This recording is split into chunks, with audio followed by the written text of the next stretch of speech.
Hey everyone, welcome back to Page Chewing with my esteemed partner Taylor from ADP Between the Pages.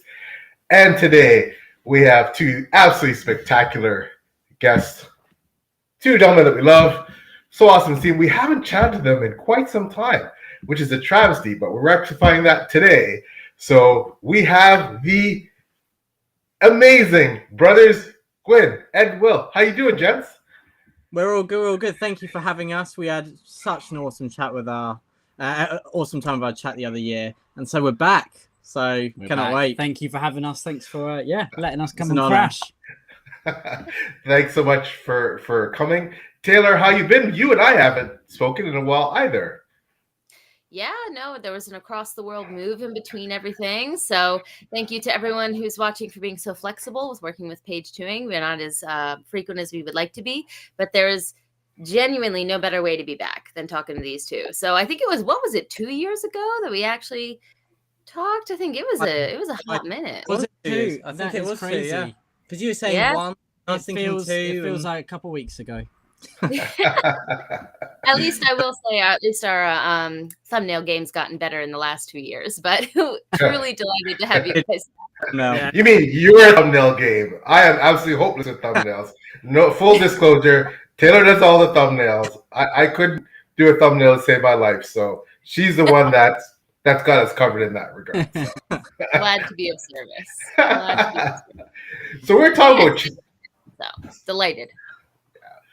but that's amazing. But yeah, we're talking. Speaking of changes, so Ed and Will, wow, talk about changes to galore. So since we last spoke, Ed, you've become a papa, which is absolutely incredible. Congratulations. Thank you very much. And Will, you've gone off to university. I have, yeah. So big changes. I think Ed might have one-upped me slightly. Yeah, it's been a busy 2 years. We're both progressing in the adulting world. Yeah, it's To scary. some degree, yeah. Yeah. It is scary, is it? Yeah, we're close to being adults, not quite. Maybe So one day.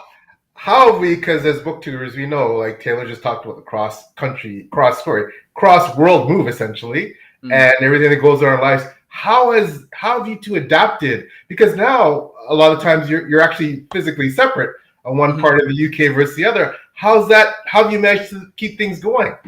Well, I don't know. Yeah, that's a good question. Like the train that kind of has derailed, but it is still enough momentum to carried keep on. going. Yeah, so the first years at uni, I think I was a bit naive. I thought, you know what, I can do all the uni reading plus reading for the channel, my normal reading, and it'll just be great. It'll be perfect. It'll work really well. Then I realised I with that no delusion. time. Just saying. Yeah, I know. I was swiftly delusioned from that. So at first we had a few months where we didn't actually do anything.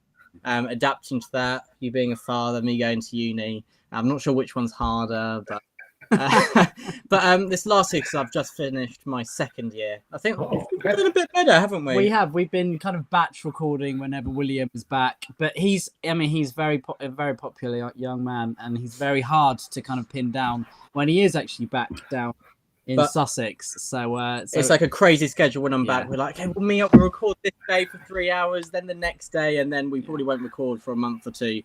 But because we've done that batch recording, that can go out anytime. But people sometimes get a bit confused when we say, oh, yeah, The Devils came out yesterday, and then they're like, no, that came out 3 months ago. We're like, oh, yeah. Well, we did record it the day after. Yeah, but I mean, you've done a couple of videos on your own. We've tried to adapt in that way. I do a little bit on my own, or my fiance Sadie, she will join in as well sometimes and tell us about Avatar, I'm sure, and all stuff like that. So yeah, no, it's good.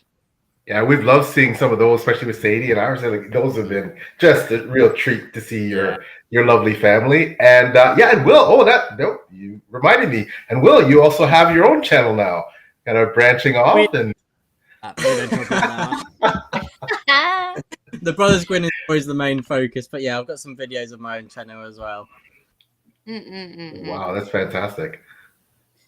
Yeah, I mean, Busy. it's hard enough to maintain your own channel. I can't imagine coordinating schedules. So batch filming is, something that all of us kind of do. But what's interesting is we all try to kind of hide that we do it a lot of the time. I find as recorders, like I find myself changing my shirt to make it look like I haven't recorded in the same day. I don't know if you guys have felt some kind of unexpected shame is a very strong word. That's not the word I'm looking for here, but unexpected things to navigate through batch filming? Or do you just find that you're like, yeah, well, if I recorded it earlier, people will deal with it? Or have you tried to finesse a little bit with your batch recording? Ed does love to change an outfit between the video. I love clothes. I always want to show off something. I don't look like I love clothes because I'm just in a t-shirt at the moment. But whereas I'm the editor, so I think if something's really dated, I'm happy to just kind of add a note saying we did record this a few months ago. Yeah. So I think I'm not as fussed on that side. I'll sit in the same outfit, do 6 videos. But so people probably just think that I wear the same thing every single week, whereas because Ed's changing. So they're like, why is Ed changing? It is interesting though, because you do feel like you need to be very current, very up to date, and like anything you mention needs to be, relevant to whenever someone's watching the video. But I watch plenty of videos on YouTube from like 3-4 years ago. Like, it doesn't matter really when it is.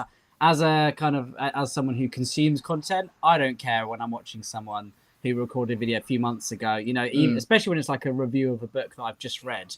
I'm like, okay, I want to go see what this person thinks, But as a creator, you do kind of think, right, I need to be a bit more relevant, and try and be careful about what you say. But maybe it's just better just to be like, this was recorded a while ago. I suppose something that's helped. Something that's helped is we've never kind of decided to do videos just because what will get more views and stuff like that. We've kept to what we enjoy talking about. It's like famously reviews don't actually do that well, but we love to do one. If we both love a book, then we will do a review on that. So I suppose we're going to talk about it anyway, so we might as well do it with the camera. So a couple of other people can lend us their opinions as well. So we got to get some hot takes though from you two, because I'm not sure. I mean, I love you guys, but I'm wondering if we need to revoke your fantasy card, because I understand that historical fiction is kind of creeping up and taking over as perhaps your preferred reading genres. Is that true? Am I overestimating it, underestimating what's going on there? I'd say at the moment I'm probably reading more historical fiction, but let's just say instead of taking over, it's a bit of a comeback, because from probably the last 5 years until about 2 years ago, I basically only read fantasy.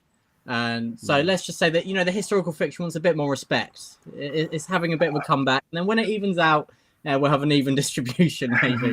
I feel like fantasy and historical fiction are kind of from the same family, So it might be allowed. I do find there's a lot of crossover. If you like, I think particularly your series PL feels very much like historical fiction at times as well, and because how grounded and real it is as well. So, but lately I will admit I've been reading a lot more historical fiction. There's so many books out there that we have to read, so we have to balance genre, don't we? Yeah, we do. Somehow. Often historical fiction, they're great palate cleansers as well, because even if it's a series, they're usually self-contained stories within each book, and then a lot of standalones as well, which is quite nice, especially when I'm at uni.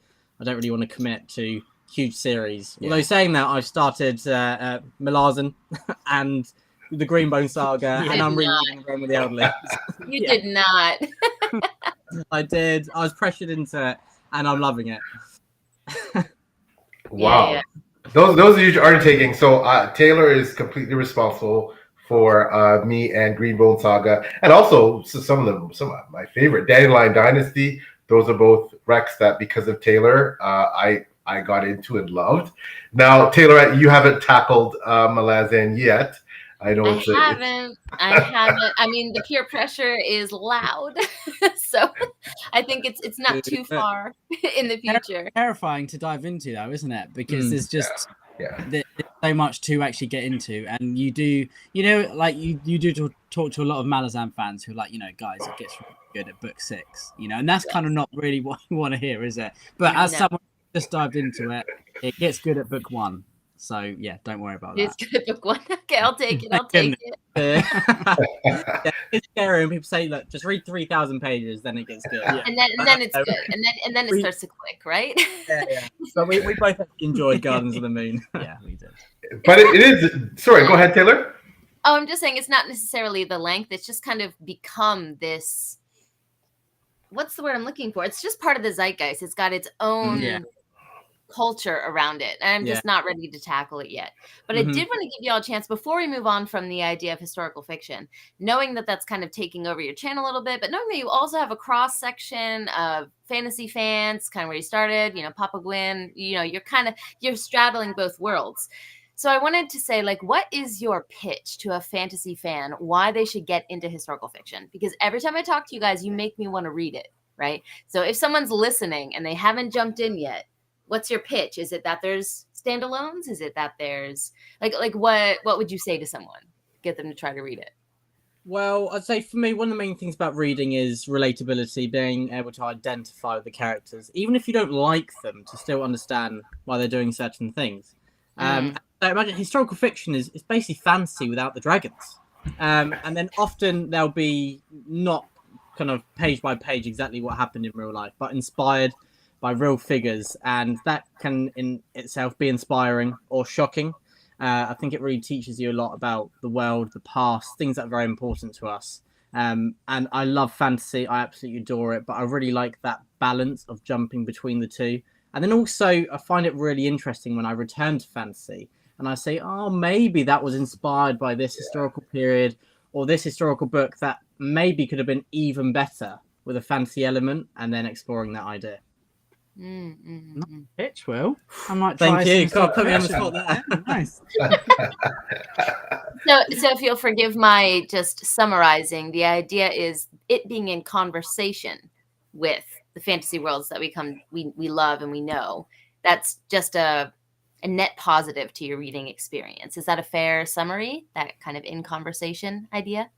Yeah, definitely. And I'm fascinated at part of my degree, so I'm studying English and history. So joint honours, and I love that idea of looking at the ways of where life is so alien to us and very different from what we know now, but then also what stayed the same, kind of the timeless themes, what motivates people, love, revenge, anger, those things that really identify people throughout periods of history. Yeah, I think, even with reading fantasy, I'm always looking to find things that feel human, feel things that kind of inspire me, or even as a history buff, the things that help me learn. There's nothing I love more than reading a book about ancient Greece and then wanting just to go and read non-fiction about it, or, watch a video or watch a film and try and learn more about that period and that culture. And I think I'm really attached to experiencing different cultures and seeing different historical periods, how they play out, and seeing the humanity within that. There is also an element that me and Will do love to read kind of dark books as well, because I think you find rays of hope in there, hopefully anyway. And there's nothing darker than some periods of history. And I think it kind of has a certain gravitas to it, thinking this is inspired by real life. But I just read a book called You Dreamed of Empires, which is about it's historical fiction, supposedly, and it's about Hernan Cortez entering Tenochtitlan, the Aztec city, and seeing how it plays out as history. And then the further you read it, there's kind of this magical realism element to it. So there's elements of fantasy that are layered within it, and it just feels kind of otherworldly, but also familiar, which is quite an interesting feeling, and that's something that I love to read. I was going to say you can get the best of both worlds and go for historical fantasy. Hey, what a win there! Very nice. I mean, Will. a series like Ghoul's Song by Shauna Lawless, we've absolutely adored. Real world set in late 10th century Ireland, and then it's got Irish mythology in there as well. And then even kind of out and out historical fiction series like the Boudica series by Amanda Scott, they feel fantastical as well, because it's exploring the culture, the beliefs of that time. And to the characters, it is real, and kind of there's this dreamlike sequence in quite a lot of the series, which a reader could take as fantastical. The same with the Warlord Chronicles. There's elements that they take as magical, and we might think, oh no, we might be skeptical and say it works like this, but to the characters, it feels magical, and that has an effect on the reader as well. And so you can just combine the two. Yeah, because there's elements of belief and faith in real life, and when you have a historical fiction book that then has kind of magical and fantastical elements, that's real to those people that would have been in that period. That's incredibly real to them. That's what they believe in through and through to their very core. So I think when authors can successfully implement that, that's really exciting for me.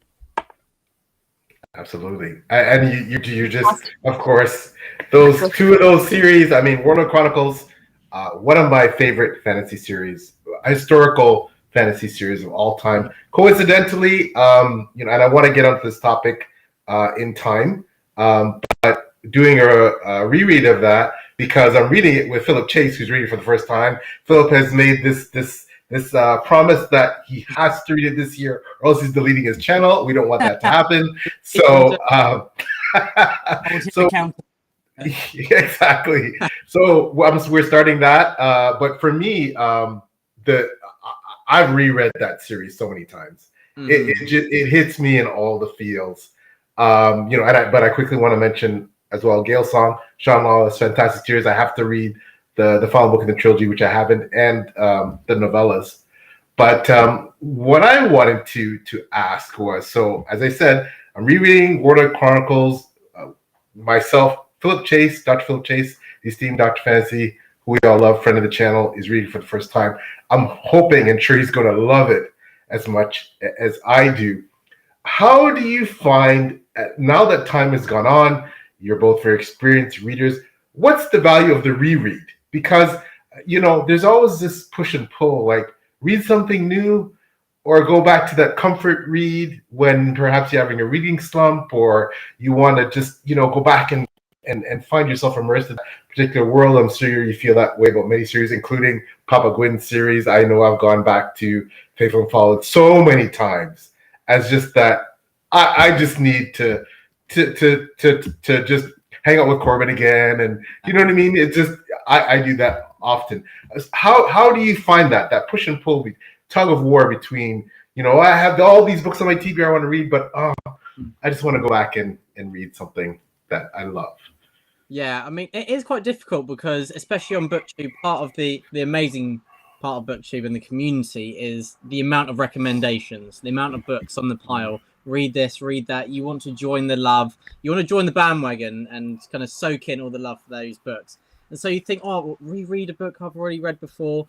But I feel sometimes, especially if you've got a bit of a reading slump, I think returning to a favorite of yours can be just instrumental to reinvigorating your love at that moment. And then also in ways that one day, not yet, I would love to be a writer. And Ed, you've written a manuscript, and I think rereading your favorite series can remind you of why you love them, very specific aspects. Is it the character work, the dialogue, the prose, all these different storytelling aspects, which are why we love these stories when they come together. And I think that it can teach you a lot in that way, and then also remind you the best of the reading experience. Nice answer, Will. You're pretty good Yes. at that. I think it's almost like you make videos talking about this or something. Not his own channel. I think do it with someone else. Oh, just really. I think rereads are the most important read of all, because even a book that you hate or you felt kind of lukewarm on, you can discover more about it. I read Gardens of the Moon years and years ago, and I was just like, I'm not really in the zone for this. And sometimes that a book isn't connecting with you, and you think, is it me? Is it the book? Is it the time? Is it the place I'm in at the moment? Is it where my headspace is at? And I recently returned to Gardens of the Moon, and it just like blew my socks off. And it was, and I finally understood. I definitely got the hype. I understood Stephen Erickson's style of writing. I understood what he was trying to layer with different characters, and I just felt this deep appreciation of it. And the fact that I was able to reread something and go from not really enjoying it to being like, this is one of my favorite books I've read. And I think that's really important. And, like you guys said as well, summed up perfectly, that you can experience, re-experience books you love. And you can find different things that you love about them, or you can kind of notice a different character. Or, if I watch Lord of the Rings now, I adored it as a child, but I can connect with it on a far more emotional level now with some experiences. As a parent, I can understand books or films that feature parents more than I could before as a parent. Rereading The Road by Cormac McCarthy is deeply traumatic for me now. Whereas before, I was just like, the prose is it's traumatic already. The world is very immersive.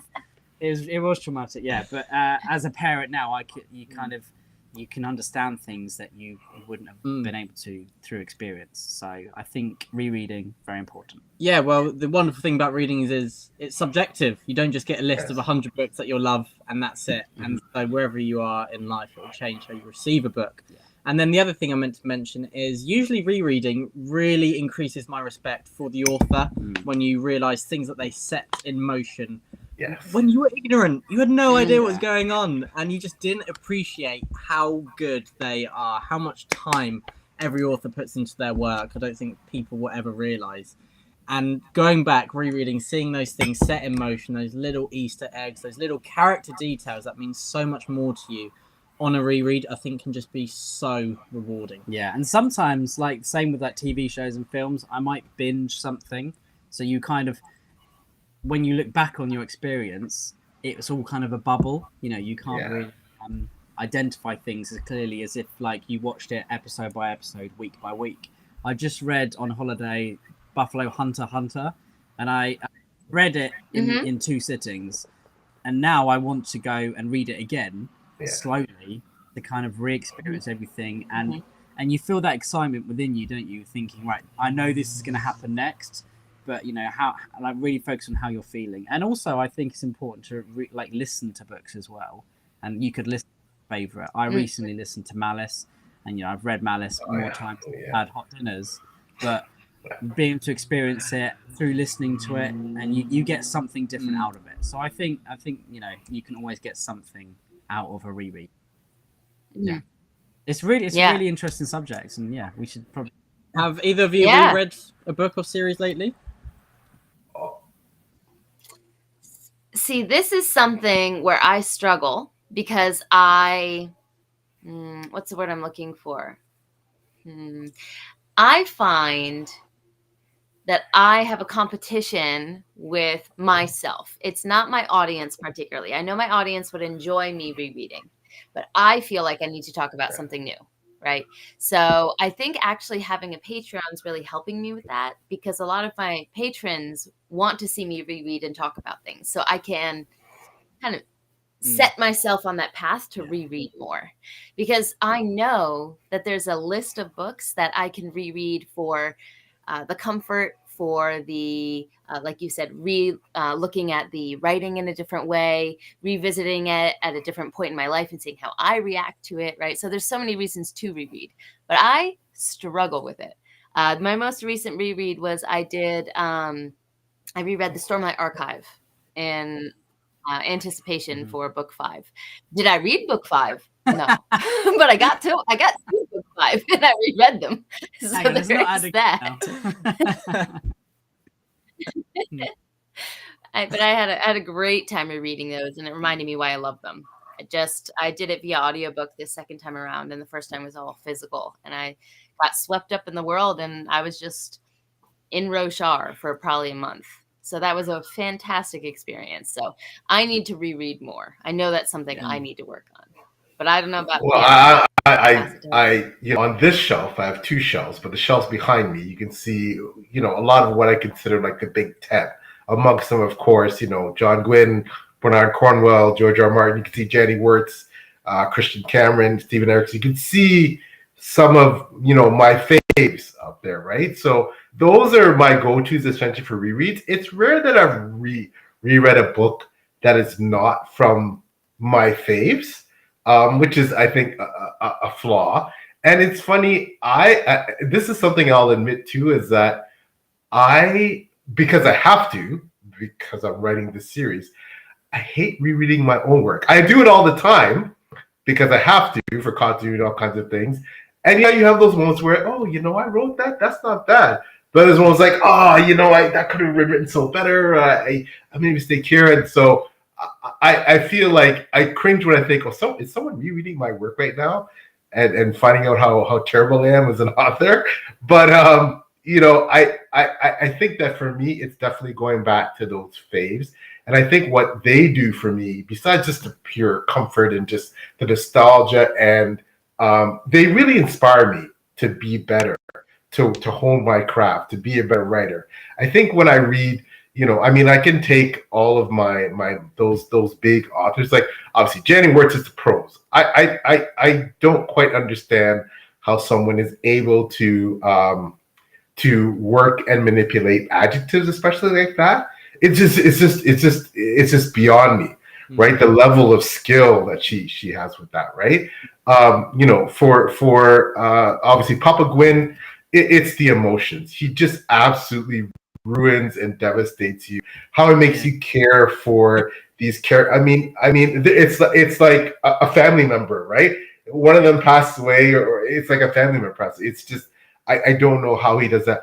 Bernard Cornwell, I think it's the authenticity with which he writes, especially battle scenes, right? And a lot of those authors write great battle scenes, but he makes you feel as if you're there. He makes you feel the heft of history, of what's riding on this confrontation.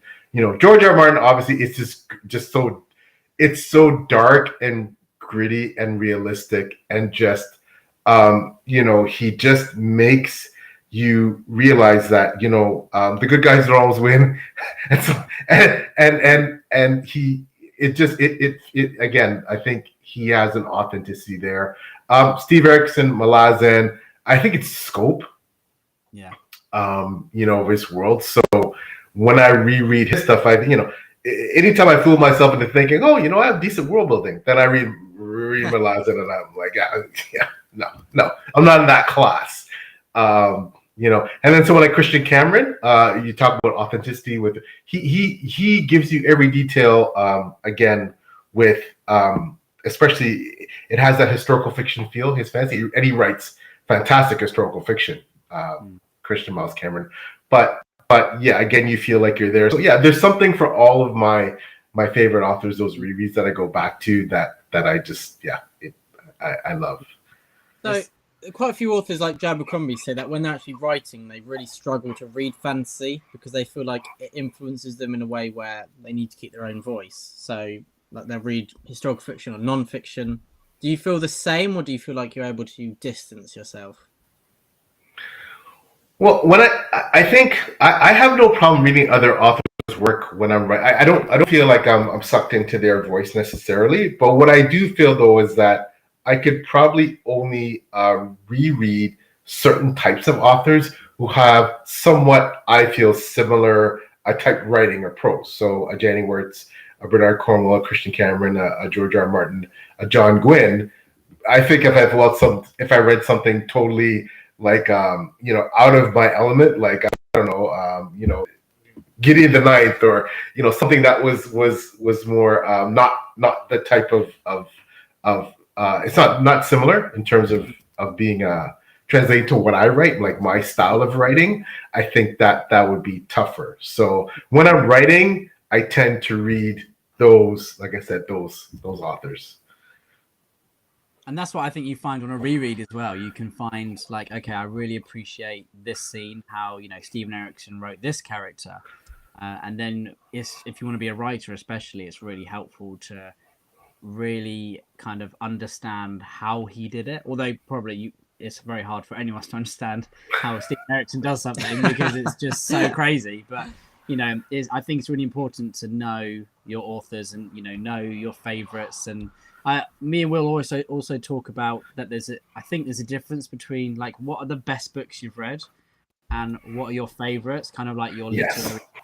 And we really want to do a video on like comparing, what are the 10 best books I've read, and what are my 10 favorites, and seeing how different they would be and why. Because some books speak to you on an emotional level, but you might not say that they were the best. It's the best literary example of that. So it's all about. Or they're important to you in different ways. Like I recently read The Tainted Cup, A Drop of Corruption, and I really enjoyed them, but then also they had an impact kind of more than the reading experience. They're so creative. Yeah, I think there's a lot of people are saying they get fancy burnout, and I just thought this is a clear message that there is so much more to explore in fantasy, and it will basically never end what you can explore. It's so unique, so creative, and I think anyone having fancy burnout should pick up books like that and realize you're wrong. Fantasy will always be interesting. You're just burned out of this particular type of fantasy, is what you're saying, not fantasy as a whole. Yeah. I mean, when it comes to Robert Jackson Bennett, I loved Foundry Side by him. Also exceptionally different and exploring, pushing boundaries that we usually don't see. Yeah. I've been wanting to read The Tainted Cup forever, so that's another reason to get funny to it. because I don't really like the whole mystery Sherlock Holmes style stuff. I don't really like watching. But when William talks about The Tainted Cup, like, it makes me want to read it. So it is dangerous doing videos together because I've got my TBR sorted. I've sat down, and then Ed just starts talking about a book. I'm like, great, I'm gonna have to pick it up, aren't I? So later, You Dreamed of Empires, which you were just talking about earlier. I'm terrified whenever you go to read something that I've recommended, because do you ever feel that fear that when you've told someone about something great, whether it's TV, book, film, and then they're like, okay, I'll watch it or I'll read it, and then I'm like, oh no, but oh no, you're actually going to do it life this week, and then I'll be just very incredibly upset. So yeah, I do get scared, and William's quite a harsh critic. You? Well, I'd actually say I'm quite easily pleased, but then it's quite hard for me to adore something. It's kind of a big difference for me in that way, and so maybe that's the part you want me to say. This is my favorite read of all time. Yeah, I want you to adore it.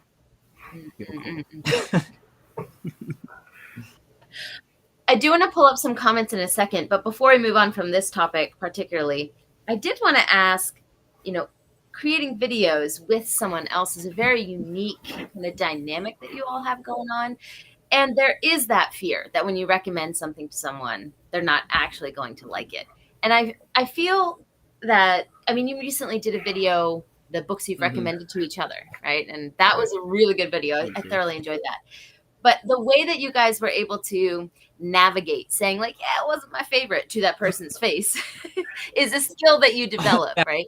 So I'm wondering that, do you find that over the years you've been on here, what is it, 4 years now, I think, right? So over the years you've been on here, have you found that you've developed naturally that skill of being able to say, I understand that you love this thing, but it's not for me. Like finding a way to express that. From my side, definitely. I'll look at Ed and I can tell if I say the wrong thing right now, he's going to hold it against me. I'm the toddler here, and I will have a tantrum. Yeah. I'll say, can you pass me my water? And he say, well, you didn't enjoy the this heroes. book, so you don't hand it over. I don't love the heroes as much. So you can starve. Exactly. Yeah, no water for you. But I think we are quite attuned to each other, what to say in a way that's honest, but not harmful. Yeah, and I think I can I can joke about like the Silmarillion. It's not as bad as I say it is. There's still a lot to like about it. I love the Silmarillion. I can exaggerate it. It's a history. It's a list. It's a family tree. It's a really nice family tree, but it's a family tree. But also, I think we're quite lucky. We actually do understand, for the most part, what the other brother will enjoy reading. Yeah. And we can understand what makes the other person tick. Yes. Yeah. That helps to avoid a lot of discussions on the negative side. It has taken us a while to get there, and we still have disputes. Yeah. And sometimes they're heated disputes. Yeah. Other times they're not. So I keep Sting out of reach during those times. Outside of swinging range. Yeah, you had asked, have we had that experience, of someone not liking something. My best friend is into reading, but she's like a thriller kind of person. And she asked me, what's some of your favorite books that you think I could read? And I recommended Piranesi, and she DNF'd it in like the first 2 chapters. And I was like, oh, I don't usually get hit. Like I have a pretty thick skin, but that pushed it. Now you know, that pushed it. Exactly. So I think we've all kind of had that moment where we have to check ourselves and realize, all right, it's subjective, Yeah, so. Like you, Papa Gwynne have been binging a lot of films lately. Yeah. And they're films that maybe me and Papa Gwynne absolutely love. And then you have been quite critical about some of them. And I just don't understand it sometimes. But I'm trying to mature. I'm trying to grow as a person, so I can see your perspective sometimes. Yeah. Every once in a while, you're allowed to be right? I must say, and this is, I'm not just saying this because you're here. I think the one fantasy series that when I recommend it, the the vast majority of people say this is great. That seems to have this cross thread of appeal is Faithful in the Fallen. That I've had some recs that have been hits or misses, but when I recommend Papa Gwynne, specifically that series, people are like, oh yeah, no, this was good. This was good. And I think again it goes back to having so many lovable characters that people just adore and that can't get enough of. I think that appeal. It has that mass appeal. But I do want to say that, I mean, how have you felt now to see after all of that to see Bloodsworn almost eclipse the two earlier series in terms of popularity for Papa Gwynne. And of course, what Miles came out 12, 13 years ago. You folks were teenagers then, right? So, but now you've seen his work evolve, and now he's this new series has just absolutely blown up. Like, how do you feel about all that? Well, first of all, we'll get Papa Gwynne to pay you later. But it's lovely to see just all the Papa Gwynne love, and in a way I understand, because the Bloodsworn, I think from a writing perspective, I think Papa Gwynne would say as well, he feels like a better writer than he was with The Faith in the Fallen. I think what helps is they're very different. Obviously, Faith in the Fallen, huge cast of characters. Yeah. I mean, set yourself a hard challenge for a first book. It's crazy how he balanced so many. And I think you actually read the first manuscript when I was way too young to even read, and there was almost double the characters. Yeah, and so they had very Welsh names. The names are still very Old Welsh, but even back then they were very long. And it's interesting because sometimes me and Papa Gwynne still call some of the characters by the old names. Like Gar was Adhelgar, and the spelling was pretty rogue. So and sometimes you kind of slip into that. But yeah, it's really interesting seeing how different the series are. I mean, I consider The Faith in the Fallen of Blood and Bone to kind of be one series, of the Banished Lands, and you've got the Bloodsworn. It kind of feels like The Devils by Joe Abercrombie, where it's his newest book in a new series, but it still has the staples of Joe's writing. And I think the Bloodsworn still has a lot of that stuff that people love in The Faith in the Fallen. And it's just a bit darker, and you can kind of recommend either of them, I think, but depending on someone's tastes. I know that a lot of people say Malice is quite slow and hard to get into because of kind of the high POV count. But, to me, I think it's very fast paced, but it's kind of, maybe that's different because I've read it 500 times. Yeah. But I also think there's a sentimentality for us for The Faith in the Fallen. Papa Gwynne started writing Malice a week after I was born.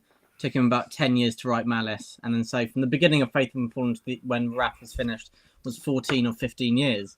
And so during those years, we talked about the characters at the dinner table, and it was like they're real, which made those nasty moments even more painful and cruel, in my opinion. Yeah. And so there's a sentimentality there where, like, Corban is like a friend of ours, as you were saying earlier.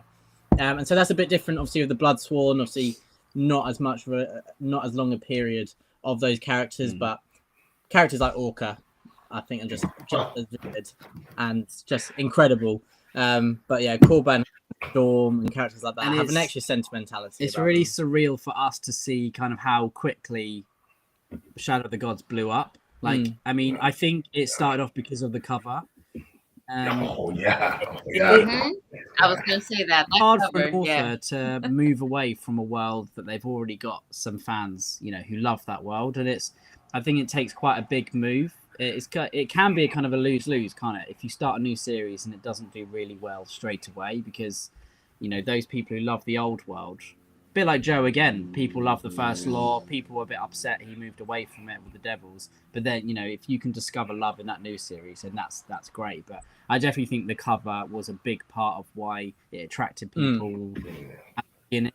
And then I think a lot of people connected with Orca. A lot of people love Vikings and The Last Kingdom, those TV shows, and they love that culture. And there's not that much fantasy that blends cultures like that. So I think on the nose, there's a lot of fantasy that's inspired by historical cultures, but there's not many that kind of like drip with it. It does feel like reading a saga. I think so. I think, and again, it's got Papa Gwynne staples of some interesting animal companions, and you've got found family, some similar tropes used, but used at a different aspect of it, perhaps, or a different angle. So, but yeah, we love them all, and we're not biased. Yeah. Speaking of wanting to read something, now that I'm a mom, I want to reread it read Orca's perspective again, because I loved it already, but I know the mama bear in me is going to connect to that so strongly. So I think that the character work is consistent, throughout anything. When someone has that basis to their writing, I think that readers can attach to that no matter what the setting is, right? If they're willing to give it a chance, right? But it is interesting hearing your perspective on the difference between the two, because everyone that I talk to seems to have one that's like, this is my main one, from this person. And it's not just Papa Gwynne. I think people have that for all different authors, going back to the subjectivity of reading, right? Definitely. So. And again, it's like sometimes where you read it, where you were in your life when you first read it, Faith in the Fallen. It's got that kind of emotional value to it, I think, when you're growing with these characters. It's a longer series as well. And The Bloodsworn is far more, I think, to the point, far more direct of the storytelling. Yes. But, Papa Gwynne, it's really fascinating hearing him talk about all of the series, because he learned so much from doing, different things with each. And as an author, I'm sure you agree, PL, that you kind of use a lot of your ideas that you've had for a long time in your writing, and then with each book you're trying to think about how can you do something differently, how can you approach something slightly different. You might have had an idea and you might think, oh damn it, I used it in book 1, I can't do this in book 5, where it would have been perfect now. But you kind of it's about balancing your the things that you include in your writing, and maybe thinking I'm going to use this further down the line, it's not quite ready yet. Yeah, Papa Gwynne said that there's a lot in the Faith in the Fallen that he was just so excited and honoured to have the chance to kind of, when he was signed, to basically throw everything he's ever wanted to write about into it. Yeah, and he said he wished he held a few back for other series that would have been perfect. So one of the things that's changed is he said he has to be a bit more disciplined. He writes down all his ideas and he's like, is this perfect for the story? And if not, I'll use it in the future. Yeah, because the end of Wrath is just so crazy, and it has it has kind of everything that you would imagine in the world, And so sometimes he's like, "Damn it, I've already done it." It's too much.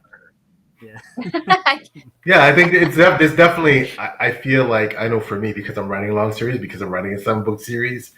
I think I get a kick out of when I can. Like I said, I don't particularly like to reread my books. I have to, but when I can feel like, this book does feel, self-contained, autonomous. It's different. It has a different vibe from the books preceding it or following it. I strive for that, and I do think that, and someone like Taylor, who's read almost all my books, can probably tell you that's something that I think I strive for, and that I'm really if I'm succeeding, then that's one of the things that I see as a big achievement when like you said, when a writer's able to do that. So yeah, I am definitely striving for that. That's why I'm having so much fun writing my current book 6, because it's so out there from the rest of like, people would say, oh, book 5 is a big departure, but I think they'll find book 6 is even more out there. So yeah, I'm enjoying that aspect of writing. So yeah, but that is something I strive for. That is something I definitely strive for. So yeah. Before we move forward, I did want to come up with some of these comments that we had. I mean, this was ages ago, so I'm not sure if Talking Story is here. I'm sorry it took so long to get to you, but we're having fun here. All right. But just popping in to say hi to the Amazing Brothers. And I think that's supposed to say PL. Yeah, that's their nickname for me, Papa Love. That's and I have to say quick, again, big happy birthday to Jacob Minton. Happy birthday, buddy. May you have returns. What a great team. Yes. Another fantastic guest we've had on here too. This was actually a question, which is, have you randomly found fantasy books with events inspired by real historical stories? So if we go back to the cross-section between fantasy and historical fiction or fantasy, take your pick. But have you had this experience before where you kind of have an epiphany while you're reading? I'm going to peruse my bookshelves whilst I've got a couple of answers. answers. So there is David Gemmell's The Regante, which is one of my favourite series. I think if you love Faith in the Fallen, then you will get a lot out of Regante, which is it's very much inspired by the Roman invasion of Britain. So you Celtic tribes, the Iceni, a lot of the other Celtic tribes in Britain, and then you've got versus the Romans. Now, some of that is changed, but in the Regante, it's very similar to that. With you've got these kind of Iron Age peoples being invaded by the Stone people, who are essentially the Romans, and I love seeing that reference and seeing how also the Regante culture is very similar to a lot of cultural elements of the Iceni tribe, Boudicca's tribe, which I absolutely love that. We recently read C.L. Clarke's series, and that is very much inspired by a historical period, isn't it? It's is it the French in Africa, I believe, which is really, really interesting. And yeah, she's a great writer, and she was great to talk to. We were lucky enough to interview C.L. Clarke and Papa Gwynne at one of our Waterstones places. Really, really cool. We've done a couple of interviews now, like in the flesh, which was quite terrifying. But no, that was good fun. But she's just so interesting in seeing how she blended details with with the fantasy world. Was fantastic to hear about. So and those biceps. Yeah, she could carry any Warhammer, absolutely. But I think both those two series are very much inspired by real history. Of course, you've got George R. Martin's Game of Thrones, lots of historical elements there. I recently watched, because I've been in a George R. Martin mood, that I'm going to be reading the whole series in September. So that's my goal. And I've been watching a lot of his interviews just to kind of get myself hyped up for it. And I watched him talking to Dan Jones, who's one of our favourite non-fiction writers and fiction writers, and listening to them two chat about Wars of the Roses and historical influence was great. And it's interesting seeing how a fantasy writer can be inspired by events and not kind of directly copy it, kind of put their own spin on it, suit the storytelling.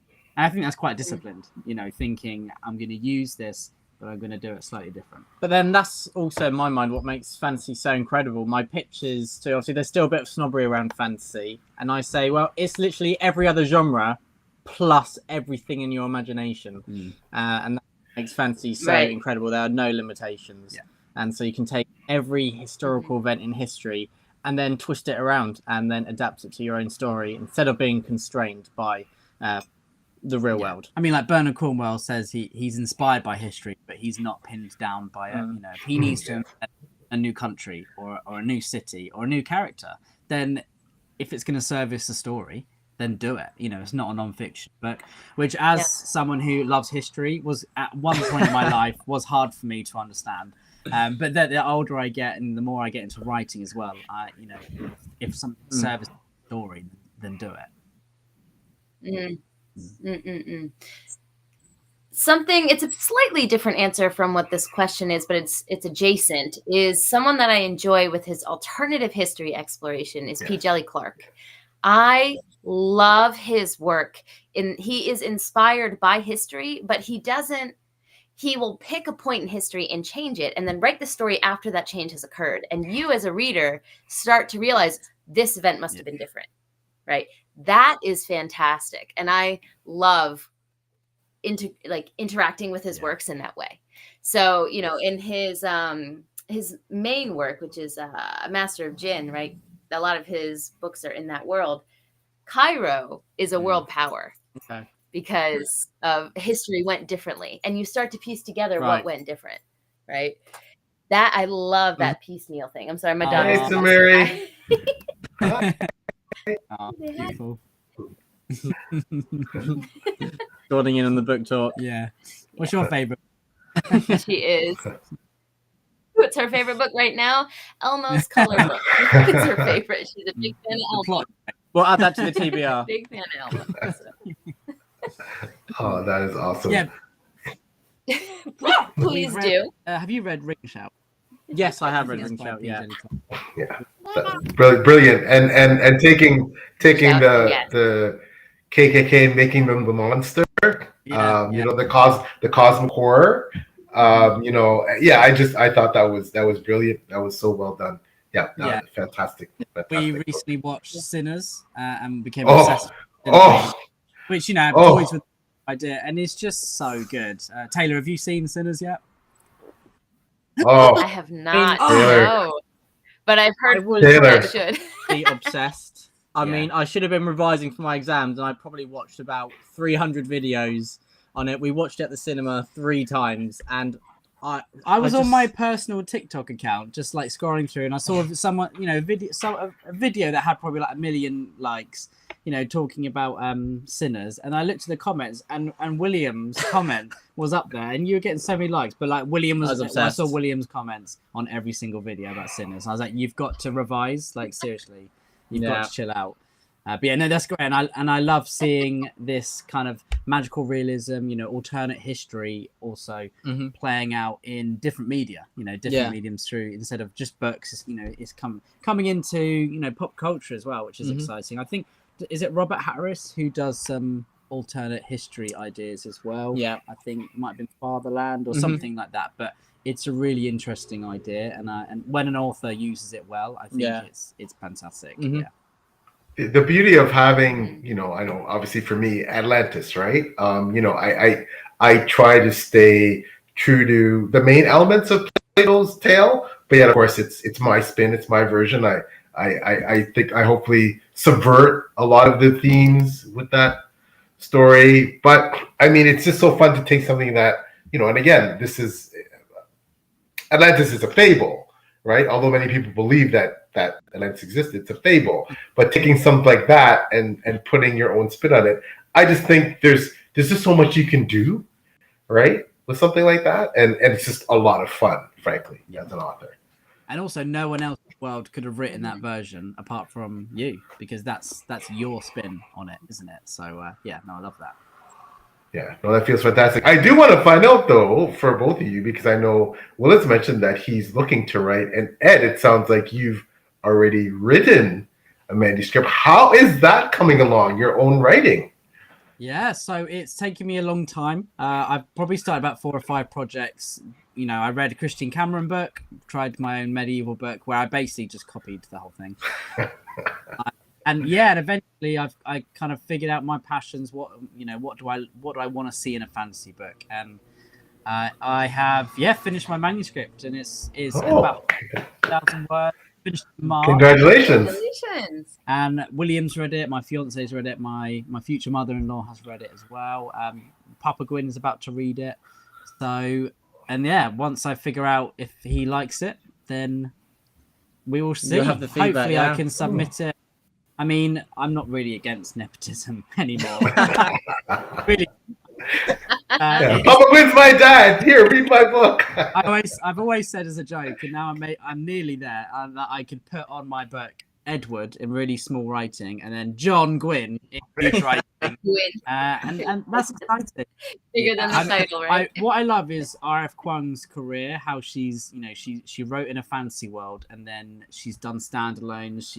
My personality is very, I flip between lots of different things, so I think it would be, you know, I don't think I could take on a 7-book series like you could, PL, because that takes some serious discipline, and I would struggle with that. But writing standalones definitely excites me. And if you look at the books I read as well, a lot of them, you know, different genres and different styles. So hopefully I can.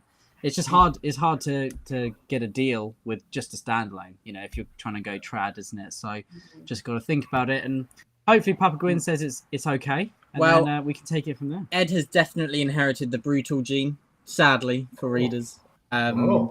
It's very kind of Papa Gwynne-esque in many ways, but you've definitely got your own voice. Like you're talking about, Ed's probably started 4 or 5 different manuscripts over the last 7 or 8 years. And as you said, one inspired Christian Cameron. There's another one inspired by Cormac McCarthy. But then gradually, like, you kind of picked out the bits most kind of that adapt to your own writing really well, and more inspiration than just stealing. I think that, and this just feels just very unique, and you can tell the historical inspiration, keeping to kind of Papa Gwynne's heart and characters as well, but in your own way. Thanks, Will. It's great. I think the best thing I did was I wrote about 20 short stories and just like had lots of different ideas, lots of different voices, and just kind of experimented with writing in different styles. And then when I felt more comfortable with writing, obviously there were much shorter word counts, so I could kind of, it wasn't like I was dedicating myself to a whole book, you know. I was limited to 5,000 words per story. And then I kind of felt like I knew myself what I could do a little bit better. But yeah, the book is very much inspired by the Chosen One trope, but imagining that your daughter was the chosen one, and it's from the perspective of the father, kind of seeing what the lengths that the father will go to kind of protect his daughter, but kind of realizing the chosen one has to kind of play out how it's meant to play out, isn't it? So hopefully it's a familiar trope but a different angle. Just like we were talking about earlier, there's always more room to explore in fantasy, and that's where taking these tropes that people adore and then showing it from a different perspective. So I'm taking it that perhaps Ed fatherhood has had an influence and an impact on how the story's evolved. Am I right? Yeah, I mean, I started writing it before I had Iris, and you know, before me and my fiance Mercedes were together. And you know, it's about a father and his son. And then when Iris was born, I was like, you know, got to change it to a daughter. And Papa Gwynne, so Papa Gwynne's read about the first quarter, and he said, you know, what I've read so far, you definitely couldn't have written this if you hadn't been a parent already. Yes. So and hopefully that's a good thing. So yeah, definitely onto something there. Yeah. It's absolutely one of those things that unless you experience it, it's hard to actually write from that perspective. Not that you can't understand or sympathize, but there are just things that you get differently when you've experienced it. So, you know, it's great to hear that you've put that into your work. And it's something that I respect greatly as someone who kind of makes a living off of judging other people's hard work. It takes a lot to be willing to put that out, you know, as someone who reviews. So I give you lots of credit for doing that. You know, it's something I always say to PL. It's just being able to put yourself out there in that way is something that I find incredible. You know, it's a different kind of bravery.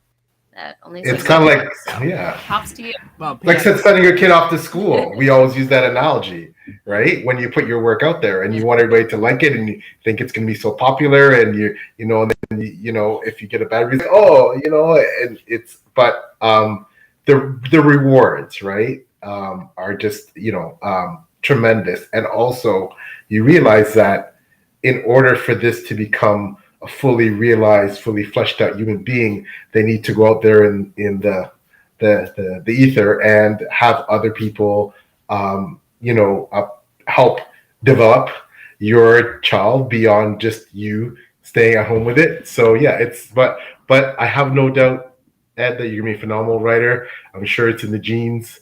So, and you as well, Will, whenever you decide to, I know you're quite busy right now with uni, but whenever you decide to make that move. So, but this is very exciting news to be able to think that I'm going to be able to read something by Edward John Gwynne is quite exciting. That's amazing. John Gwynne. Yeah.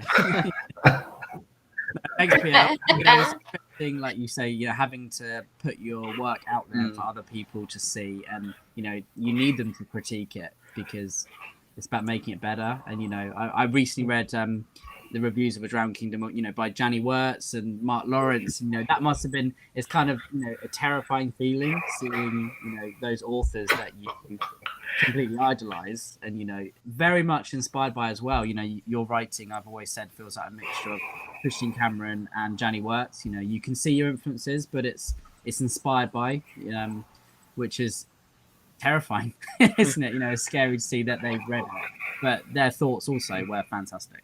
So yeah, absolutely. Thank you.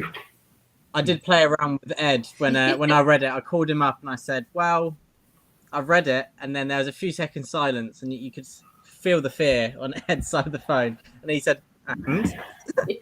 And I said, "Well," and I could see him just like, "Oh no," and I said, "It's great," and he was like, "Oh my word." Yeah. I had to play around a little bit there. Yeah. You toyed with me. It's not often I get the chance to, scare you. Yeah, So yeah. I have to say, we've talked about the subjectivity of reading a lot, right? And through this discussion, it sounds like Will is being projected as kind of a hard ass when it comes to reviewing things. But I have heard in recent videos, you yourself have called yourself a Disney reader. So I just wanted to get a little bit of like expansion on that. What does that mean as someone who clearly isn't afraid to criticize something? What does a Disney reader mean to you? Papa Gwynne coined the term, and he told me that I was a Disney because Okay. when I first read some of his manuscripts, whenever Ruin specifically, but whenever bad happened to my favorite characters, I would cry, and then I'd get really annoyed, and then I would say to Dad, "This is the worst book I've ever read." And I don't think you can publish this. And because I was so heartbroken with what happened to some of the characters, if you've read the last paragraph of Ruin, then I'm sure that it ruins you. You understand. Yeah, it does. And that was the kind of tipping point for me, where I didn't talk to Dad for about 2 weeks. And I simply there's been 2 times in my life when I refused to talk to Dad. Number 1 was when I finished reading Ruin. And number 2 was when he took me to the cinema to see King Kong, and I blamed him personally for what happened to King Kong, because I loved gorillas and I loved King Kong, and it was just very heartbreaking. But I remember the specific moment of obviously Papa Gwynne. He sends us with the beta readers for feedback, constructive feedback, hopefully. And I remember the moment of Ed walking out, just tears falling from his face, and he just said, "I hate this book." And then really what I understand now is that I loved it so much that it captured my soul. I see. But I mean, so Father said this can't be a Disney book, Ed. But I do like books that are happy, but there's not many out there, guys. I'm afraid to admit, not many fantasy books that are happy. I mean, Legends and Lattes is great, but also the sad moments of the Faith and the Fallen make those very few happy moments so precious and make it more powerful. I mean, I am someone who could read about the hobbits in the entire, for a 10-book series and just have them having fun, but it's not good drama. Cormac McCarthy himself said that to have good drama in a book, someone has to be living close to death. So maybe that's true. Although Ed has not been a Disney reader with his own writing, so no, he hasn't. So he doesn't care be warned, inflicting the damage. I mean, so I do apologize. I thought that it was Will who had said that he was a Disney reader, so I apologize for communicating that. But so it sounds okay. So it does sound like to me then you guys are not quite polar opposites, but you've got a lot to bounce off of between the two of you. So do you find that when you recommend a book to each other, you're like, oh, I know this is going to hit for Ed, or I know this is going to hit for Will, because you know that you're different it's types very of interesting. readers? We kind of know each other. We're different, but in a way where we often love the same stuff, but for different reasons. The classic example, both adore Joe Abercrombie's writing, but we would rank his work very differently. And so that's to talk to with each other. Yes, When Ed doesn't get upset by it, but not often. But it's really interesting to see. We absolutely love his writing and basically love all of his works. But then there's different favorite characters, different moments we would pick. And so I'd say a bit like with Papa Gwynne, we love the staples, but then the way they're executed, we prefer different things in that way. But we love the same themes probably. Yeah, it's funny sorry, Tara, go ahead. Okay, No. Go ahead. No, I was just saying it's funny with an author like Abercrombie because I could zero in right away on what I love about his work, i.e. the characters and the humor. But then in my mind I'm thinking, how do I love his work so much when I kind of feel like there's no plot? but I think he's an incredible writer. And I think he's probably the only writer I can say that about, that I really don't care what the plot is about. I just want to read for the characters and that snarky, sense of humor. Sorry, Taylor, that was what I wanted to get in there. Oh no, yeah, you're totally right. I mean, the Blade itself, I absolutely adore it, and I don't care that even though on a reread I saw that there is kind of like things set in motion again, but there isn't a lot that comes to fruition in the Blade itself in terms of plot. But I would read it again and again and again. And then also with books like the Farseer trilogy, everyone talks about how incredible the characters are, but I don't really see people talk about the plot. But I'm rereading it at the moment, and I was just like, it's so incredible how she ties in plot to characterization that it's almost like the characters are so amazing, it overshadows the plot, and people are like, oh, there's not really much going on, it's a very slow read. And on a reread, I think I'm just appreciating the other aspects of storytelling so much. That, well, when PL and I had the, who was going to speak there, I was actually going to say Farseer, because going back to an earlier discussion, that is a perfect example of a book that I know is incredibly well executed, but is not a favorite, if that makes sense. Like when I read the books, I know Hobbs' writing is incredible. I don't know how she can craft sentences to feel cozy.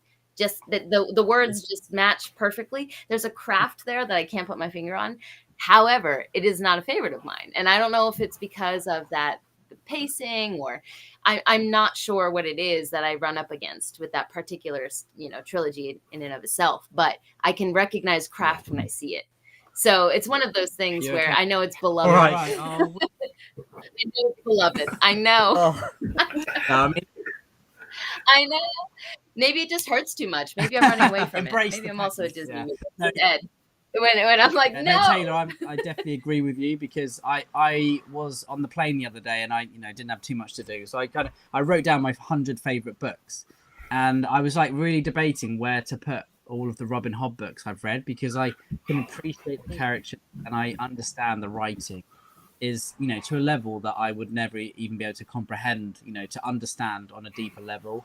I just know that it has that emotion to it, but I just don't connect with them as much as I see other people do. But on reflection. Yeah. I mean, I kind of bounce off her book 3's, her ending of the trilogy. It's really hard to pin down why. Like, I really appreciate Live Ship trilogy for what it does, but it just can't go down as a favorite, and it's very sad for me, because I wish that they would, and I'm not sure whether to continue with the Realm of the Everlings or not, because I do have kind of there are flaws to it for me, and I do get upset. I'm angry at myself, because there are a lot of other people who are put them as their favorite book of all time, and I wish I could be in the club, but I'm not allowed in. Well, but that's okay. I mean, Taylor has very much, I know she loves, for example, Brandon Sanderson. Taylor and I think, have a lot of similar tastes in books. I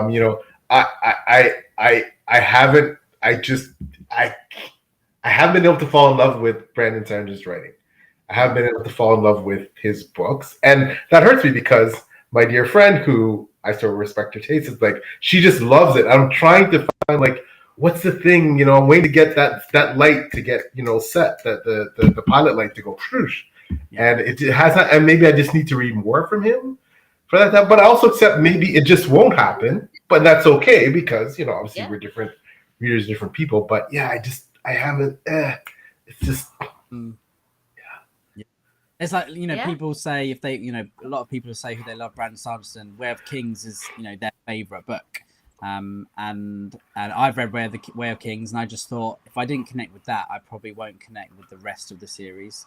But I do want to try more by him. I'm thinking I'm going to try Tress of the Emerald Sea, because people say it's quite, it's a bit more lighthearted. It's quite easy to get into, to dip in and out of. So, possibly that might be the one for me. But again, I really want to love his books, because there's such, critical acclaim, and there's so many people who adore them. And I'd love to be able to talk with people and be like, I love it because of this reason. One of my friends who doesn't really read too much, he loves Brandon Sanderson. And I wish we could talk about it, but I just can't yet. The thing is, for me, I liked Way of Kings, but I didn't love it. And almost that's a good thing, because I think it would destroy my shelves. Yeah. He just writes too much. Like, there would be some serious hazards of books on the floor if I fell in love with his writing too much. I think there was a new book announced the other day, wasn't there? So, he does write a lot. there is no stopping the man. I will say, as someone, most of my books are still on a boat making their way across the world, but I did back his Kickstarters and all of that. So even like with the things that I owned in Japan, not here yet, he does have a presence on my shelf already. And I'm like, this is a lot. And not small. I can't. I don't have room for all this. Taylor, I want to kind of hear, actually, Taylor, what is it about Brandon Sanderson do you think that just does it for you? Well, I mean, he's described himself that his writing the goal is to have a clear window, not a stained glass window. Like Jenny Wirtz or you yourself, PL, have a more like artistic way to interact with your writing, with your prose. But for him, for me, I don't know if it's purposeful all the time, but there is no barrier for me. So as soon as I start reading, I fall into the world. As soon as I start reading, I exist there and nowhere else. And I don't have to, the story and the concepts and the themes challenge me, but the writing itself doesn't challenge me. Does that make sense? So it's not something that I have to think about. I'm just in the world. And I think that kind of escapism, that ability to transport people, is what I thoroughly enjoy in his writing. So when I did my reread of the entire Stormlight Archive series, like I said, I just lived in Roshar for a month. I wasn't in this plane of existence. I was there. And I think that transportation is what I like. Isn't it? When you find something like you're there, and it doesn't matter what else you can think about, that you'll go back to this world later on where you're happy, where you're safe. Yeah, it's a good feeling. Yeah, that's it. That's good. I have to think. I think my problem is that for me, it's the writing that transports me. So I need the writing and the prose to speak to me on some kind of emotional level for me to feel transported into the world. So and I think maybe that's my issue. So I have to kind of maybe get past that. For me to enjoy Sanderson to that degree. So maybe that's it. So maybe you don't need to get past it. Maybe it's not for you. That's cool. That's cool. Interesting. Authors have different styles, isn't it? Because I love the Jade trilogy, the Greenbone Saga. Sorry. Yes. I think brilliant. An account. I'm currently reading Jade War, and I still think about Jade Legacy all the time. I listened to them and read them as well. And I was talking to Mercedes the other day about how I kind of have memories of listening to the book whilst I was mucking out our horses. And every time I go to see the horses now, I think of the Greenbone Saga. And I love that. And I do think her style is very much tell instead of showing a lot of the time. It can kind of be info dumpy, but I don't mind because she makes up for it in so many other different areas. And I think there are some you do sometimes when their style is simpler, it comes across that it's far more tell instead of show. And I love as a reader to be shown something and to kind of maybe form my own opinion. I think Stephen Erickson does that really well, where he'll show something, won't explain it, won't kind of pull it out, but that's really rewarding. And it's interesting. Maybe if an author did it similar to Erickson but slightly different, I wouldn't connect to it. Yeah. So it's sometimes you just can't pin it down, can you? No, and also I remember seeing something Robin Hobb said. Someone asked him about writing advice, and she said, learn the laws of literature, and then you don't have to keep to them, but then you break them for a reason.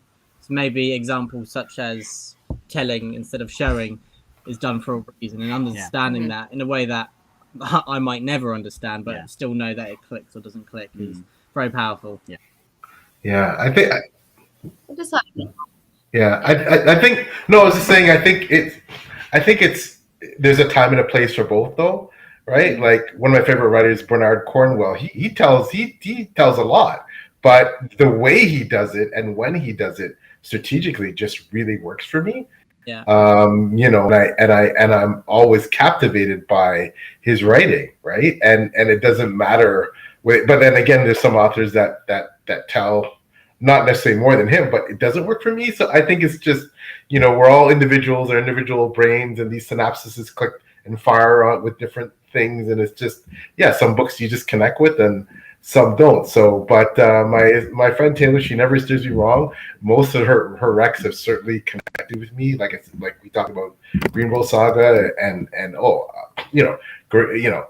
Dandelion Dynasty. But yet, and I thought, for example, someone like Philip, I thought Philip was gonna love Dandelion Dynasty. Nope, it's not for him, right? So we're all individuals, like I said, but I think that's the beauty of how many books, as you said, brothers, are out there, and that you don't have to like this or that. There's something else for you that you're gonna like, right? So yeah, luckily with us, if we don't like a read that we've recommended to the other, we say, well, you better like this one instead, and then hand the next recommendation. We threaten. Yeah, definitely. But then because reading is so subjective, we've got a long list of books we'd love other people to read, and you understand when people don't like them, especially people like Philip. I mean, so eloquent, puts it in such a beautiful way that it's almost like even if he talks about a book he doesn't really enjoy, it still makes me want to read it. I don't know how he does it, really. It's just incredible. He's a special man. He is. His new book that was just released as well. Yeah, brilliant writer himself. Yeah, well, Dark Disguise. I have to read that myself. So yeah. Guys, I'd love to. We were talking earlier about the distinction between favorite books and best books. What would your favorite book in the world be, and do you think the best book you've ever read is? And are they different? God, Ed, putting them on the spot. I mean, I can answer the second question already and say I think they're different. But if you're putting me on the spot, I might have to say Wall of Storms from the Dandelion Dynasty is probably my favorite book. That book had me in a chokehold. It didn't matter how long it was. I was there for the ride. I remember there's a particular scene there. I was listening via audio, and I was folding laundry, and I had to get up and walk off my feelings while I was folding laundry. That is probably one of my favorite books. Which installment is that? Pierre Nessie's. Which installment of the series is that? The second one. Yeah. Wall of Storms. Yeah. Best second installment in a series I think I've ever read, and I can say that confidently. But I can also understand why someone might bounce off of it, because Ken Liu's writing is very distinctive.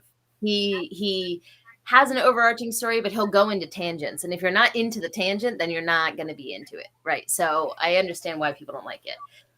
So I can see why that wouldn't be considered the best book.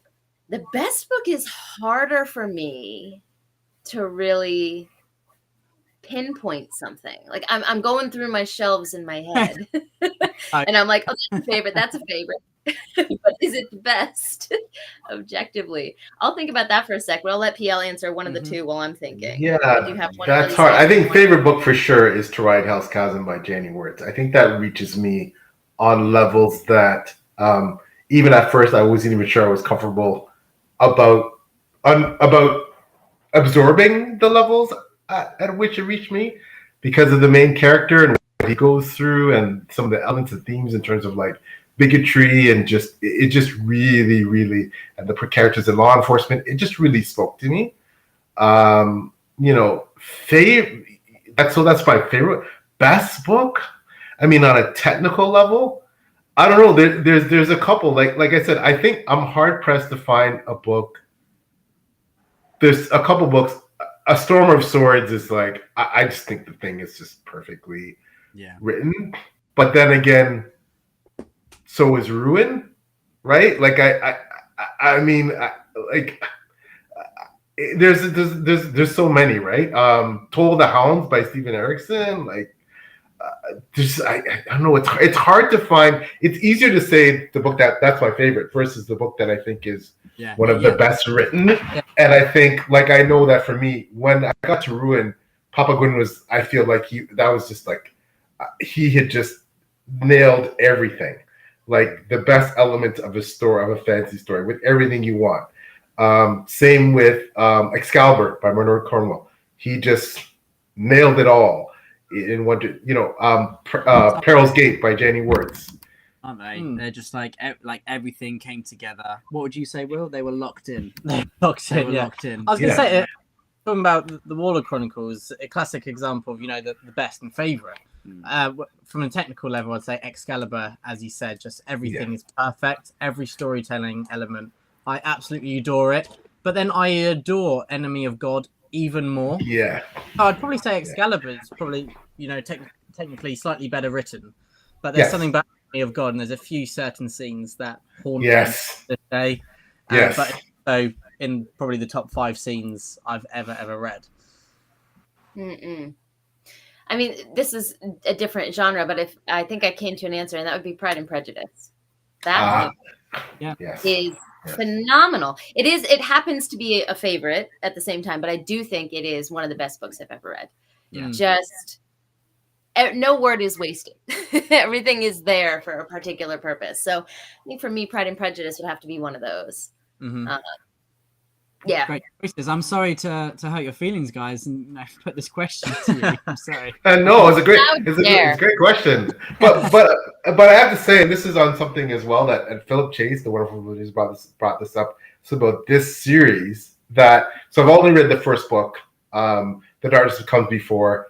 It is absolutely brilliant on every level, like technically, but it is horrible. Like I mean, it is one of the darkest, and I've read some and I love dark fantasy and fiction. It's one of the darkest, most depressing books ever, in a way, I've ever read. It's just so nihilistic, but like on a writing level, it is exceptional. Like Baker's just a brilliant writer. So I don't know if that could ever be my favorite book, but it could. Like that series might end up in my top 10 series, but whereas I probably need, like I said, I felt like I need to take a shower after. It was just so. So we were doing a read along on our Discord, where our Discord friends like to do read alongs, and we do one book a month. And in May we actually did 2, which was The Devils, and then we did Dead House Gates, which was great reading it alongside other people. And then our one for June was The Darkness That Comes Before, and we just couldn't dive into it because going back to back with Dead House Gates and then and that book, it would have been probably too much. And I had exams, and I was like, let's wait for the right time. I read it years ago, and I was like, I don't know if you can hear the car there. That was very loud. Right. I read it years ago and just thought the themes that he explores is just absolutely just bonkers. But it's probably a book that you actually talk to me more than most. Yeah, that it just always crops out in conversation for you. Yeah. But you can't bear to reread it yet. Yeah. No, it's scary. Good choices though, guys. Sorry. That's okay. But I am really looking forward to watching your video about that, because I do think that's a really interesting mental exercise for us to even do as readers, because you have to know yourself to be able to identify what differentiates those two. Like, I love this, but objectively it's not good, right? So when I was doing my across the world move, I didn't have any brain capacity for thinking through intricate fantasy worlds, so I just read through the Shadowhunter series. That was so fun. Would I say it's a good book? Absolutely not. But did I have a fantastic time? Yes. It was so the drama and the mess, I was very much into it in that moment, right? So speaking of what you're going through in your life can make something a favorite, even though objectively you're like, I don't really recommend it, but if you want mess, have fun. Yeah. Sometimes Sadie is reading a book and she's like, this is terrible, but I love it. Yes. You have films like that as well, don't you? Like kind of a guilty pleasure, but in another way. But that's important for you as well, definitely. I think so. Yeah. I'm just coming out of that phase. Another question for you both: if you could recommend one book each for us to read, what would you choose? I love that you're putting us on the spot because we're getting a taste of our own medicine. These questions first, so we're throwing it up to you. Yeah. I mean, you said that you've already read Ring Shout, right? You've done that. Okay.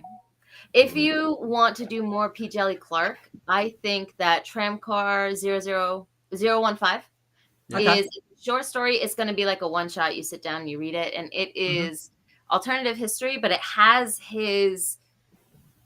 That's the word I'm looking for. It has his finesse, where you discover things by yourself as it goes through, and you see what changed in the timeline. So I would say that would be my recommendation, Tramcar 015, and I think it's available for free out there too. That's a great rec. It's hard because I think brothers, we've read a lot of the same books. So I'm looking at my favorites. It's hard to think of a book that you probably haven't read. I think I might actually go indie with this, and I'll go. It's tough between these two. I want to cheat here. We'll allow it. But I think knowing you two, as far as I do, I'm gonna have to go with Gunmetal Gods. Okay. Oh, Yeah, I've seen a lot of great stuff about that. I'm gonna have to go with Gunmetal Gods because it is dark. But it is also beautiful, and the writing is beautiful. But it's the prose isn't too heavy. It's lush. It's great, but it's not. I think you and there's that historical base. Very much grounded in and inspired by historical events, and Middle Eastern fantasy. I absolutely love it. You know, like with that Middle Eastern feel. So yeah, I'm gonna have to go with Gunmetal Gods. That's a fantastic record. Yeah. And the first one has an undertone of cosmic horror, and then if you like that, he goes all in later. So So he kind of guides you in, and then when you're hurt, he hits you. Listen, Book 3 gave me nightmares. I messaged him. I was like, "Sir, this needs to come with a content warning. What is this?" So yeah, fantastic rec PL. I agree. Thanks. Yeah, Zamil Akhtar is a brilliant writer, and his series it's beautiful. It's dark, as Taylor highlighted the cosmic horror element. You have the Janissaries, like I said, the historical element, especially with the warfare. Yeah, I think that sounds like something I think you guys would like. Well, when we've read those recs, we can come back to you. Definitely. Oh, please do. Yeah. Well, before we take too much of your time and you leave, I'd love to turn the question to you. Is there something that you think we should branch out and read? I mean, PL is very much on the same wavelength when it comes to historical fantasy and fiction as you, but like, do you have something based on what you know about our reading taste? What you think about? My go-to rec at the moment is: have you read Glorious Exploits? Never heard of it. Okay, but that's quite a short read. It's historical fiction. The premise sounds a bit strange, and it doesn't sound as great as the actual story is. The delivery is great. Do you want to give the premise, Ed? It is in the time when Athens has invaded Syracuse, which is Sicily, and they were beaten back, and so the Syracusans captured a load of Athenian soldiers, and they put them in a quarry, and they just left them chained. And there are two Syracusan potters who have just lost their job, and they are obsessed with the Athenian playwright Euripides, and they have this dream that they are going to host a play in the quarry, and who better to be the cast in a Euripides play than the Athenian soldiers who have been captured. It's about them, feeding them, looking after them, rehearsing with them. It's just such a crazy concept. Bear in mind, it's like the 5th century BCE. Yeah. And then it's all about them putting on this play, and what happens then. It's just the characterization, very evocative, isn't it? Yeah. Really powerful book. The characterization is almost unparalleled. The search for identity. These characters who haven't achieved what they wanted. And they're kind of reflecting on that in a pivotal moment in their lives. I think it's a book about humanity, emotions that really kind of, I think, will strike a chord in anyone who picks it up. And it's quite short as well, so we're not going to recommend a 13-book series for you.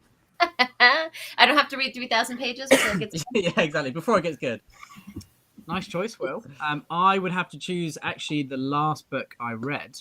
Which is just, I have to recommend it to everyone, which is Buffalo Hunter by Stephen Graham Jones. Okay. And so it's a historical horror, really, but it's not too much. But it's a Lutheran priest, and it's about a lot of things that happen in his life. I won't give too many spoilers because there's lots of twists and turns along the way. But I would say for someone who loves reading, that this is a book for you because it just truly captures you. The prose is just so good. He's someone who really thinks about his craft, and there's a lot of telling, and there's also a lot of showing. I think it's got a really good balance for what we want. And Pierre Frisoni loves the chronicler's tale, the classic Bernard Cornwell, an older man telling a story. Got that as well. Yeah. Okay, all right. I just added both those to my TBR, so Nice. there you go. Wow, Yeah. I'm excited about those two. I would love to give Jones another try. Carry on. Oh, I was just saying I would love to give Jones another try because I read The Only Good Indians. And that ended up being, in the end, about a 3-star for me. But the imagery has never left my brain. And so this is where I know something in that resonated with me, and I'd like to try him again. And then after I read My Heart is a Chainsaw by him, but I'm not a slasher girly. So that just, I think that was a subject issue. So I was kind of going between his new book, The Buffalo Hunter, or Mapping the Interior. But I think you just sealed the deal. I'll give his new one a try. I feel like it'll resonate. Yeah, I really want to read the Only Good Indian. Is it? Called? Yeah, The Only Good Indians. But there's a lot of his other books that I just know I wouldn't connect to because I don't really like horror, and this book doesn't feel like like a classic slasher or like one of those horror. It feels a bit more Stephen King. Yeah. Now, something around. Now I was gonna cheat and say recommend 2 books. I did, but it's actually funny because the author of the other book that I said I was gonna recommend, Crystal Matar, just showed up in the chat. So her book, Legacy of the Brightwash, first book, Tainted Dominion, would have been that other wreck that I would have said if it was one book that you, other than Gunmetal Gods, and I think like that book is sublime. Yeah. Taylor's read it as well. Taylor can comment to how good that book is. It emotionally devastated me. I just. Yeah. I'm still recovering. All right. I've read book 2 and I'm still recovering from what's been done to me. So in the best way. But yeah, it is an absolutely phenomenal book. I mean, I scream about it all the time. I remember when I was talking to Patrick Leo, I was like screaming at him to read it, and he finally did. And I was like, my mission in life is now complete, that I've made someone else read this book. So yeah. How do you guys plan like your TBR? Because obviously being on BookTube, you're seeing other people talk about, and you just add everything to your TBR, don't you? But how do you how do you plan it out? Are you mood readers? Do you plan it out year by year or month by month? And also if you two talk to each other, you then like, okay, I've got to fit another book in now because that sounded really exciting. So yeah, tell us more. I mean, talking together is dangerous. So also, I'll just put that out there. Also, these page showing episodes are also dangerous because we talk to so many like-minded people that give great recs, like Exhibit A, the 2 of you. But I would say my TBR building has changed drastically in the last 2 years. I know we've mentioned parenthood as a factor in our lives and in our reading several times during this episode, but I have to bring it up again because after becoming a mom, before becoming a mom, I was very, this is what I'm going to do. This is what I'm going to read. And I was very strict about it. And I was very good at finishing my TBRs. Now I'm mood reading the most I think I ever have in my life. And I'm trying to embrace the chaos. So instead of doing a monthly TBR, I've shifted to seasonal TBRs because that gives me that wiggle room. I have 5 books I'm definitely going to read throughout summer, but the rest of them I can just pick. And I've been pleasantly surprised. A lot of people have liked that they don't know what I'm reading. And then when I do a wrap up, they're like, oh, I didn't know you read that book. So I do think it's working well, but it has changed drastically. I'm just a chaos gremlin now with what I pick. No one knows. It's exciting though, being a mood reader. And, it's kind of scary planning something too much in advance. This year, I actually planned my TBR for the whole year. Crazy. And I don't know why I did it, but I have almost stuck to it. It's probably about 95% of the books. That's incredible. The last couple of weeks, I've been a bit more of a mood reader. But it's like the Count of Monte Cristo I read in June, and it's a book that I've wanted to read forever. And I don't think if I was a mood reader, I would ever just pick it up. I think it's something I've got to really think, okay, I'm going to pick up this 1,300-page book. I'm going to plan this. It's going to be in June. I'm going to build myself up to it. So I think there are pros and cons to both, aren't there? But being a mood reader is chaos. Yeah. It is. It's fun chaos, though. Yeah. But I know Beautiful PL's the opposite. I wish I could be more of a mood reader. I wish I wasn't such a planner. I wish I'm obsessively married to my TBR. I'm a completionist. Like, I can't move forward until I read certain books. Like this year was very much a concentration on, okay, I have over 30 books on my shelves that I haven't read. Yeah. Why am I, I'm going and buying more books and not reading those 30? No, I need to focus on obviously there was something that drew me to these books in the first place. I spent all this money. I should really go out and I put myself on somewhat of a book buying budget. Well, I think my wife does that more than me. It's like, okay, well, have you read these books yet? You bought all these books. Now you're gonna buy these ones. So and that's really paid off, because I think what that's done for me is it's made me appreciate what I have in terms of the breadth of books I have. I still keep adding to TBR, as Taylor said, and I think the TBR is infinite. I've accepted that, but now I'm very systematic in how I do it. And also, too, I know that when I'm in the midst of like the heaviest part of my writing, because I write a book a year, I find that my reading really has to slow down, and that's where I am now. I'm in the real meat of writing my book 6. So it's cool that I can do things like the reread of Warlord Chronicles I'm doing with Philip, right? So I'll diverge onto something like that. But I do have a TBR. I tend to stick to it, and I'm happy about it. I wish I could be more of a mood reader. I'd probably, I'm not saying I'm not happy not being a mood reader, because I am. Like I said, I'm somewhat a completionist, but I kind of make a TBR for essentially a year, and I try and stick to that as closely as possible. There'll be a few, paths that I stray onto, but for the most part, I read what I plan. Yeah. Nice, love it. Yeah, I mean, that's why when I'm so incredibly blessed to have people reach out and be like, do you want to ARC? Do you want to read this? I would offer this to you. And I'm like, you just got to realize I would love to, but I can't promise. Like, PL is incredible at following a timeline. I'm just not anymore. And I have to accept that about myself, that it's just, I love being a mood reader, but it does affect, how you can project going forward, like what you're going to do. So do you guys find that BookTube has changed your reading? Has parenthood changed your reading, or being in university again? Definitely BookTube, I think. University is quite counterproductive in the sense of, you think, people love reading or go English and history, you'll read more, won't you? Yeah. Definitely not.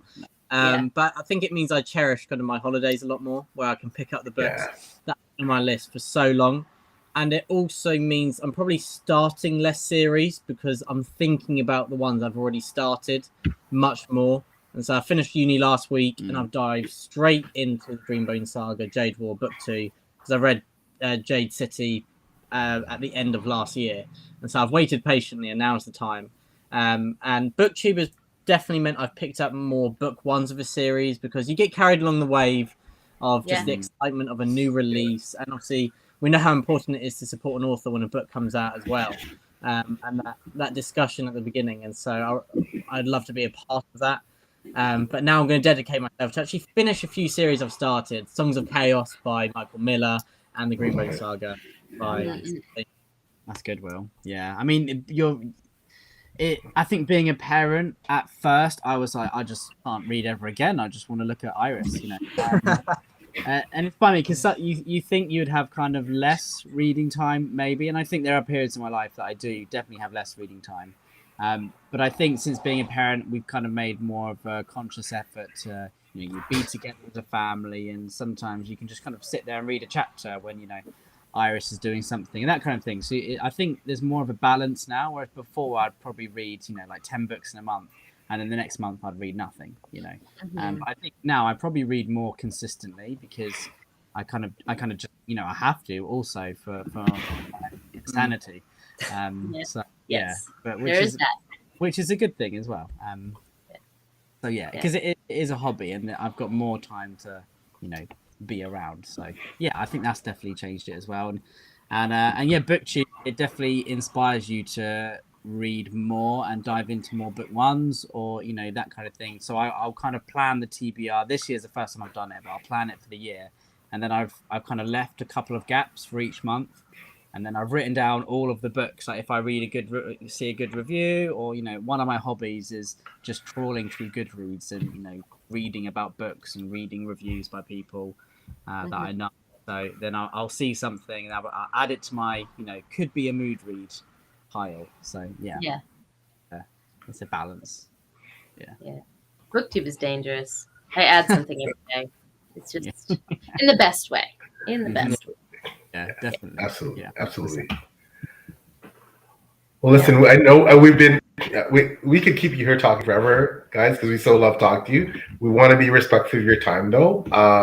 This has been such a phenomenal conversation. I also want to say, congratulations, because your channel has just continued to grow and evolve. Of course, I know Will has his own channel, that channel which shall not be named, but together as your brother Gwynne, you're well over 12,000 subscribers, and that's a huge testament to how popular you are. So kudos and congratulations. You're getting close to the 13 now, actually, 13K. So you must feel really, really proud about that, and so well deserved. So, but I know, congratulations.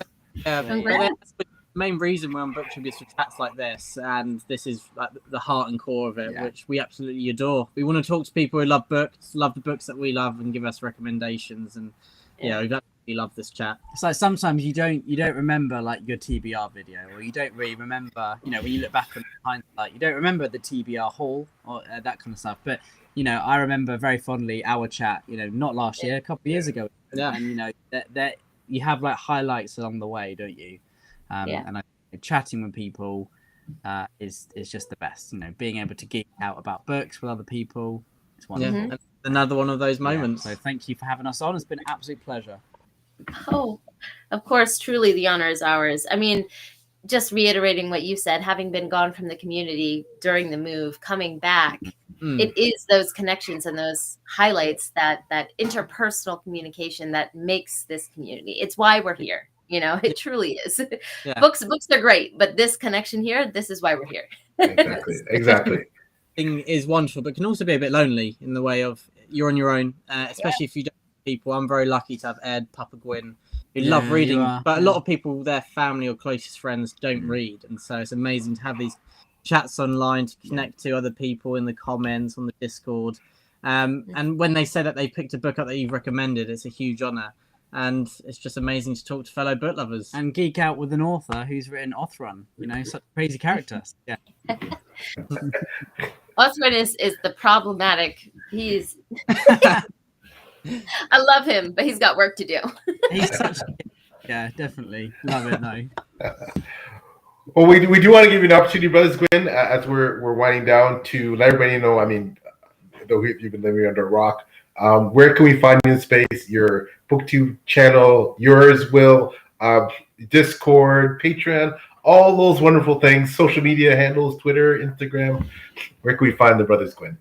Well, we are the Brothers Gwynne. We've got a YouTube, we've got a TikTok, which we're not very of the young generation, really. We're not great at it, but we love to share our thoughts in there as well, and Instagram as well. Yeah. We run Papa Gwynne's merchandise.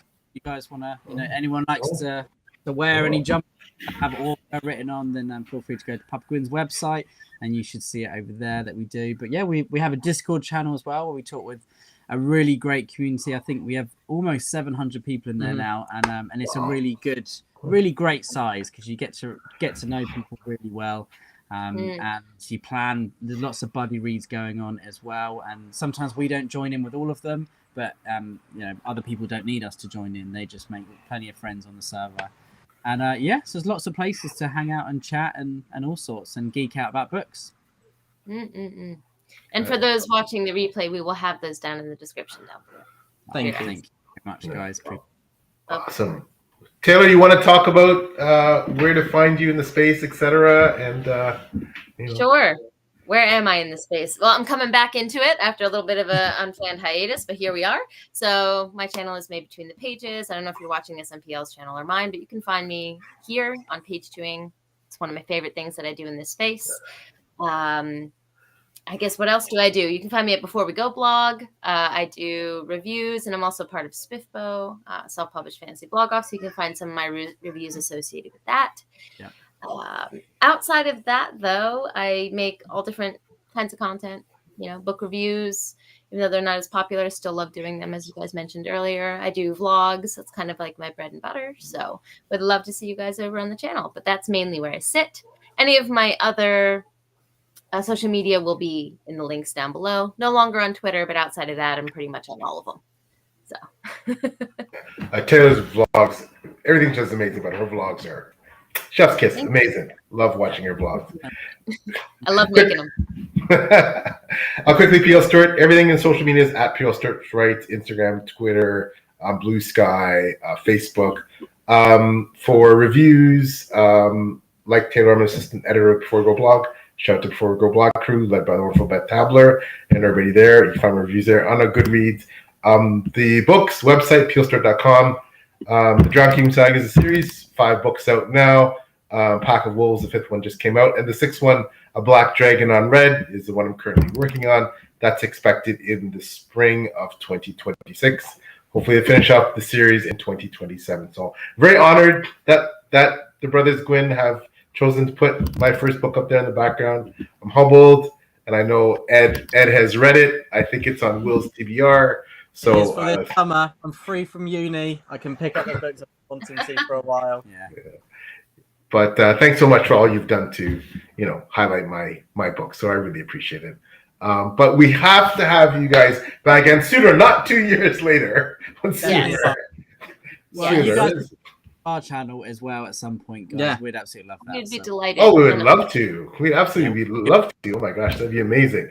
Please give all your best to your lovely family. And again, congratulations on all success. Will on uni, Ed on parenthood, etc. Please give our regards to Papa Gwynne. Of course, he's welcome anytime to join you guys. He is wonderful. He's one of our favorite authors, as you can see from behind. We love his work, and we're really looking forward to seeing work from Edward Gwynne in the future. Maybe that'll become one of my new favorite authors. So high hopes. That pitch was awesome. Listen, also want to thank everybody who came by, joined us live. Apologies we didn't get to all the comments. We're so into the conversation. It was amazing. And everyone who's going to watch this on replay, you're what makes this kind of long form content amazing. Oh, the great Jackson Dickert always is stream ending. I'm sorry, Jackson. Yeah, we're heading out. But there's 2 hours for you to watch. So yeah, amazing. But we will see you again next time on Page Chewing. And once again, thank you to Fabulous Brothers Gwynne. We're so honored for joining us today. Pleasure, guys. Really, thank you. Courage. Take care. Bye-bye now.